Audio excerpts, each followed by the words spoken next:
One of the world's biggest elections is Lok Sabha. அதாவது உலகத்திலே இருக்கிற மிகப்பெரிய எலெக்ஷன்ஸ்ல ஒன்றானது லோக் சபா அப்படின்னு சொல்றாங்க. இது காரணம் என்னன்னு தெரியுமா? லோக் சபா அப்படின்ற எலெக்ஷன்ல சுமார் 900+ மில்லியன் பீப்புள் ஓட் பண்றாங்க. அதாவது 90 கோடி பேர் மக்களுக்கு மேல ஓட் பண்றாங்க. சோ அப்படிப்பட்ட ஒரு எலெக்ஷன் எவ்வளவு பெரிய எலெக்ஷன் யோசிச்சு பாருங்க. நம்ம எலெக்ஷன்ல 545 சீட்ஸ் இருக்கு. 543 இல்ல அப்படின்னு நீங்க கேட்பீங்க. இல்லைங்க, 545. ஆனா 2 சீட்ஸ் வந்து ஆங்கிலோ இந்தியன்ஸ் ஓட் பண்றதுக்காக, மீதி எல்லாம் மக்களோட நேரடியான சீட்டு, நேரடியான ஓட்டுகள். ஸோ இந்த 543 சீட்ஸ்க்கு சுமார் 8000க்கு மேல கேண்டிடேட்ஸ் வந்து நிக்கிறாங்க.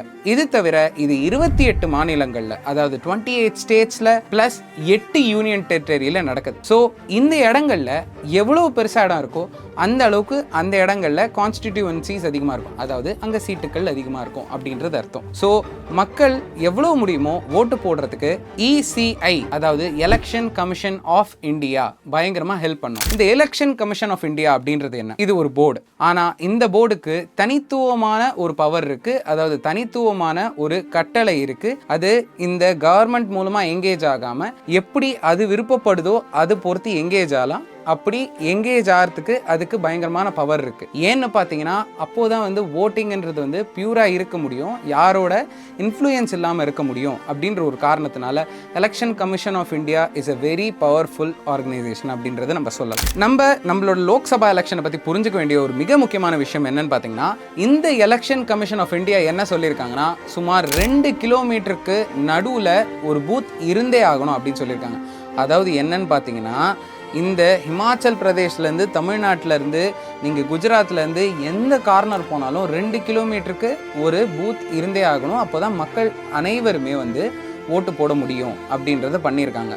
இது எவ்வளோ பாப்புலேஷனாக இருந்தாலும், கிர்ன்னு குஜராத்தில் ஒரு ஃபாரஸ்ட் இருக்குது. இந்த கிர் ஃபாரஸ்ட்டில் ஒரே ஒரு ஓட்டர் தான் இருக்கார்.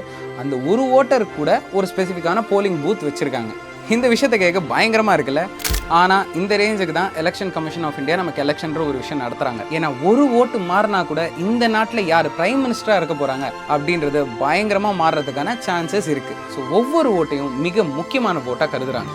இந்த 543 சீட்டில் 272 சீட் அப்படின்றது ஒரு முக்கியமான நம்பர். ஏன் இந்த நம்பர் முக்கியமான நம்பர்னு பார்த்தீங்கன்னா, அத்தனை நம்பர் ஆஃப் சீட்ஸ் மினிமம் ஜெயிச்சிருக்கணும். அப்படி ஜெயிச்சிட்டாங்கன்னா எந்த கட்சி அத்தனை நம்பர் ஆஃப் சீட்ஸை ஜெயிக்குதோ அவங்க தான் யாரு இந்த நாட்டுக்கு வர போகிற பிரைம் மினிஸ்டர் அப்படின்றத தேர்ந்தெடுப்பாங்க. இந்த எலெக்ஷன்ஸ் எந்த விதமான சீட்டிங்கும் இல்லாமல், எந்த விதமான பிரச்சனையும் இல்லாமல் நடக்கிறதுக்கு அவங்க யூஸ் பண்ணுற முக்கியமான மிஷின் தான் EVM, எலக்ட்ரானிக் ஓட்டிங் மிஷின் அப்படின்னு சொல்லிட்டு. இதனால யாராலையும் வந்து கள்ள ஓட்டு போட முடியாது. அது மட்டும் இல்லாமல் ஓட்டிங் கவுண்ட் பண்ணுறது ஈஸியாக இருக்கும் அப்படின்ற ஒரு காரணத்துக்காக இதை யூஸ் பண்ணுறாங்க. EVM யூஸ் பண்ணுறதுனால தான் நமக்கு ஓட்டிங் அப்படின்ற சிஸ்டம் முடிஞ்ச அளவுக்கு ஈஸியாக இருக்குது, முன்ன மாதிரி இல்லை.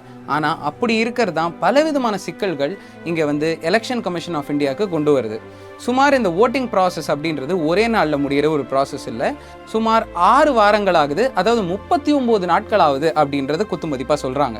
ஸோ இந்த 39 நாட்கள் கழித்து ஒரு 4 நாள் வெறும் கவுண்டிங்க்கு மட்டுமே போகும். இந்த கவுண்டிங் முடிஞ்ச உடனேவே நீங்கள் லஞ்ச் சாப்பிடும்போது ஒரு மத்தியானம் உங்களுக்கு இந்த எலெக்ஷன்ஸோட ரிசல்ட்ஸை சொல்லுவாங்க. ஸோ இப்படி தான் whole election commission of India நம்மளோட லோக்சபா எலெக்ஷனை ப்ராசஸ் பண்ணி வச்சுருக்காங்க. இந்த ஓட்டிங் அப்படின்ற ஒரு விஷயம் எங்கேஜ் ஆகிறதுக்காக எல்லா விதமான டிரான்ஸ்போர்ட்டும் இங்கே பயன்படுத்தப்படுது. சுமார் 700க்கு மேல் ஸ்பெஷல் ட்ரெயின்ஸ் பயன்படுத்தப்படுது, எலிஃபென்ட்ஸ், கேமல்ஸ், அது மட்டும் இல்லாமல் ஃப்ளைட்ஸு அப்படின்னு சொல்லி எல்லாத்தையுமே இங்கே பயன்படுத்துகிறாங்கன்ற நியூஸ் எல்லாம் இருக்குது. ஸோ அந்த அளவுக்கு ஓட்டிங்கை வந்து இம்பார்ட்டண்ட்டாக நம்மளோட கண்ட்ரியில் பார்க்குறாங்க.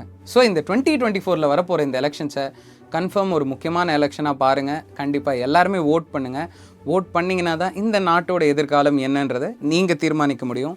அதை பொறுத்து அடுத்த 5 வருஷம் உங்கள் வாழ்க்கை எப்படி இருக்க போகுதுன்றதும் நீங்கள் தீர்மானிக்க முடியும். Happy voting from hey Tamil channel. நன்றி.